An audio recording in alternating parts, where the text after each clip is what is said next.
Nuestro siguiente invitado es Daniel Falconi, viceministro de Finanzas. Buen día, le saluda Juan Javier Benedetti. El Banco Central ha dicho que Ecuador entró en recesión. ¿Qué implica esto para el ciudadano de a pie? Buenos días con todos. Muchas gracias por la invitación. Un gran saludo a su audiencia. Me parece muy importante lo que el Banco Central ha venido reportando. Básicamente es esta idea de que existen indicadores que van demostrando que la cantidad de actividad económica está creciendo a un ritmo menor. Y creo que ese es el punto importante que deberíamos tomar en cuenta dentro de la discusión, cómo al cerrar el año 2023 las personas, las empresas, todos quienes participan en la economía tenían una planificación y cómo esa planificación no se ha ido alcanzando en el tiempo. Creo que ese es el punto importante y relevante de la información que nos ha provisto el Banco Central del Ecuador y nos obliga a generar un reto importante, es cómo podemos cambiar esa tendencia, esa trayectoria para que el crecimiento económico vuelva a ser el que se había esperado, planificado. Ahora, desde el gobierno se asegura que el primer semestre del 2024 se tomaron las medidas para tener más dinero y reactivar la economía en el segundo semestre. ¿Más gasto público reactivará la economía en el segundo semestre, señor viceministro? Me parece que hay dos temas importantes para mencionar ahí. El primero es el que el gobierno haya trabajado mucho en tener ingresos y fuentes de financiamiento durante la primera parte del año. Es muy necesario porque eso ayuda a reducir esas cuentas por pagar que quedaron a diciembre del año anterior y eso es ingresar recursos a la economía para que siga el ciclo normal. Creo que es lo más importante y destacado del primer semestre. La segunda parte del año con estos ingresos nuevos, tanto de IVA, de la incremento de los precios a los combustibles también ayuda a tener más recursos para gestionar las finanzas públicas. El tener ya confirmados financiamientos de multilaterales ayuda también a tener un impulso sobre el gasto público y lo que corresponde justo es una ejecución presupuestaria que ya vaya desplegando mejor la inversión del Estado. Con una inversión de calidad, de esperar tener impactos en la economía local. Ese es el plan de trabajo para la segunda parte del año. Economista Falconi, Daniel Falconi, viceministro de Finanzas. Buenos días. Hace algunos minutos atrás comenté sobre una entrevista que le dio el ministro de Finanzas, economista Vega, a nuestro compañero Carlos Vera el día de ayer, en donde se hablaba de las garantías soberanas. A buena hora, porque eso va a permitir crédito directo a los órganos seccionales y obviamente pues la responsabilidad ulterior a través de la garantía soberana la tiene la administración central. Pero también pedía yo públicamente que ya, pues que abran la caja fuerte. Porque como usted bien ha señalado, se ha recaudado una serie de fondos de diferentes maneras, incremento porcentual del IVA, impuestos al sector productivo distintos a los que estaban, reducción, entre comillas, como yo siempre digo, el tema del combustible, del subsidio del combustible, en fin, o sea, hoy ya debe de haber teóricamente más dinero en la caja fiscal.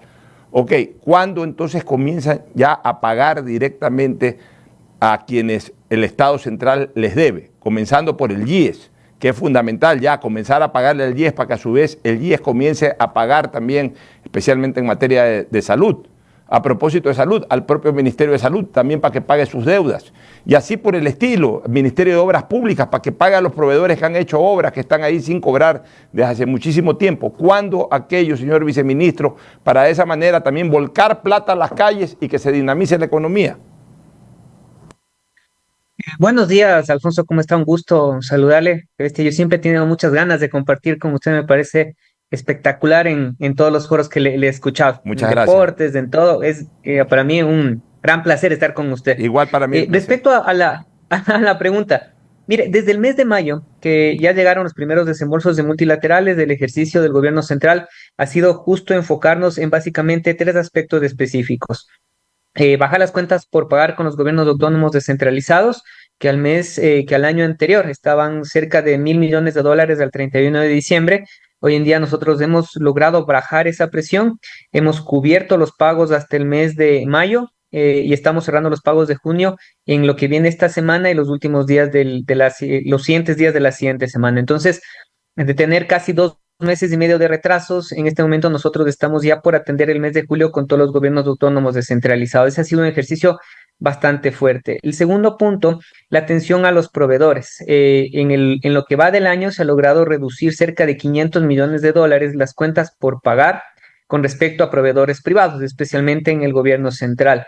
Y ese también es un ejercicio fruto de encontrar estos nuevos ingresos, estos nuevos financiamientos que permiten utilizar de manera más óptima la cantidad de recursos que el Tesoro Nacional está administrando de forma mensual. Respecto al IES, lo que sí es importante destacar es que en lo que va del año, el pago del 40% para las pensiones jubilares está al día. Nosotros como ministerio, en conjunto con coordinaciones con el IES y el BIES, hemos logrado atender esos pagos de forma coordinada.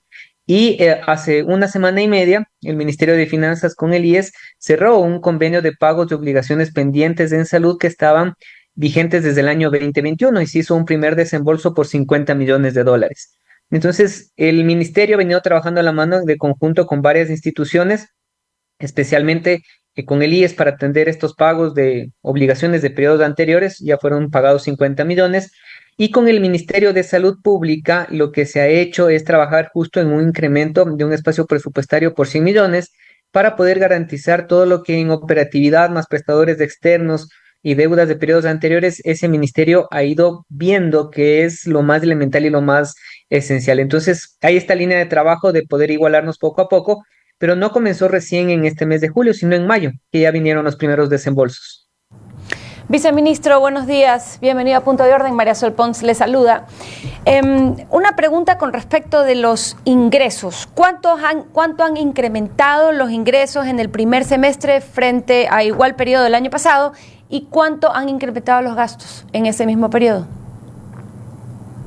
Ya, con respecto a los ingresos, básicamente lo que nosotros hemos logrado identificar es que las recaudaciones del Servicio de Rentas Internas son casi 7% mayores a los que se registraron en el año anterior. Y esto básicamente está orientado para las reformas específicas de los impuestos que se crearon a través de la Ley de Atención del Conflicto Armado, que fueron los que más flujo nos han generado. Y esa es como la fuerza o el motor que ha permitido ir cumpliendo con obligaciones de periodos anteriores. Respecto al nivel de gastos, todo lo que tiene que ver con el gasto corriente, el gasto de operación de las instituciones del Estado es muy similar al periodo anterior. En eso no hemos tenido un retraso en ejecución. Tal vez en donde sí tenemos una materia pendiente tiene que ver con el Plan Anual de Inversiones. En lo que la información registrada al mes de junio reportó, teníamos una ejecución de cerca de 260 millones de dólares, que es una de las ejecuciones más pequeñas de los últimos 5 años, pero que se ha reactivado en el mes de junio, en el cual logramos hacer 100 millones. Nuestro pronóstico de aquí en adelante es al menos mantener ese ritmo de ejecución de junio y llegar a un nivel interesante del Plan Anual de Inversiones. Entonces, dentro de la dinámica de la ejecución del gasto del gobierno central, donde estuvimos más retrasados, fue justo en el plan de inversiones, que ahora en la segunda parte del año pues tiene esta identificación de que pueda reactivarse y pueda cumplir con el objetivo del gasto.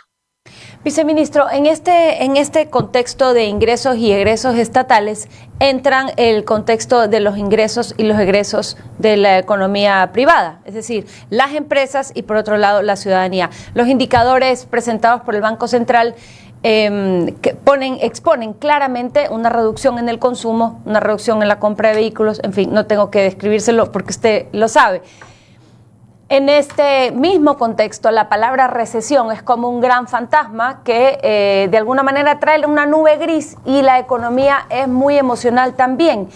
¿Qué piensa hacer el gobierno, más allá de cumplir con sus obligaciones, que debe serlo, digamos, de cajón, para poder alentar esta situación y mejorar a que el consumo no se siga deteniendo, porque no es un misterio que la cadena de pagos está detenida, que las ventas están bastante detenidas, a pesar de que los porcentajes no son abrumadoramente preocupantes, sí son preocupantes y aparte las cifras nos van hablando de un pasado cercano.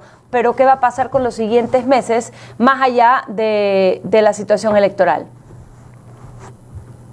Creo que el primer punto de vista, y es bastante relevante, tiene que ver con cómo las personas, los ciudadanos y las empresas perciben el futuro. Y creo que en esa parte es muy importante que todo lo que se está desplegando como gobierno central respecto a poder estabilizar el canal de pagos con los proveedores, al poder mantener fluido el recurso hacia los territorios a través del modelo de equidad territorial y además del tener esta suerte de financiamiento ya confirmado con multilaterales, permiten que las perspectivas o las expectativas de los consumidores pues puedan estar mejor planificadas para la segunda parte del año.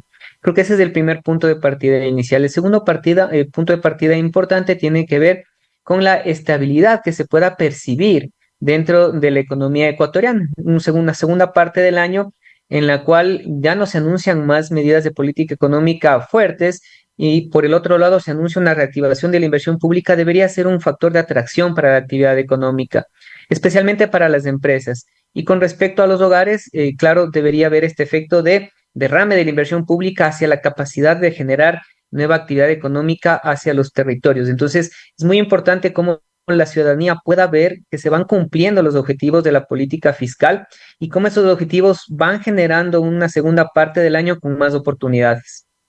Señor viceministro, preguntas del público, ¿cuánto le ha pagado al IES y cuánto ha comprado el IES en bonos? Los pagos al IES en promedio son cerca de 230 millones por mes. Eso quiere decir que debemos haber pagado cerca de 1.400 millones de dólares en lo que va del año hasta junio. Y el BIES, me parece que ellos han logrado también hacer un proceso de inversión cercano a 800 o 1.000 millones de dólares en títulos del gobierno central. Una última inquietud y es del público, señor viceministro. ¿Cómo se reactiva la economía si se retira más de lo que se gasta? Es especial la baja ejecución del plan anual de inversión. Ese es el reto, justo en esa parte. Mire, el plan anual de inversiones para el año tiene un espacio de 1.700 millones. Se han ejecutado 260 hasta el mes de junio y tenemos cerca de 1.100 para poder hacerlos de aquí a finalizar el año. Y con una ejecución que está incrementándose, que debería ser superior a los 150 millones por mes, entonces ahí tenemos la diferencia de cómo devolver a la economía esos recursos que se habían recaudado al inicio y que sirvieron para pagar las cuentas por pagar de periodos anteriores, es decir, le estamos devolviendo liquidez a la misma economía. Nosotros como Ministerio de Finanzas somos un gestionador de recursos que debe movilizarlos de lugares donde no están siendo utilizados hacia objetivos específicos que mejoren la actividad de las familias y de las empresas. Y eso es lo que nosotros estamos trabajando. La recuperación de los impuestos, el pago a proveedores, la generación de infraestructura a través del plan anual de inversiones, las transferencias a los municipios. Todo eso debe reactivar la economía porque hace que nuevamente vuelva a llegar recursos a localidades en las cuales tal vez no se estaba teniendo una atención directa hasta el mes de junio más o menos. Muchísimas gracias, viceministro, por estar en nuestro programa. Ha sido Daniel Falconi, viceministro de Finanzas.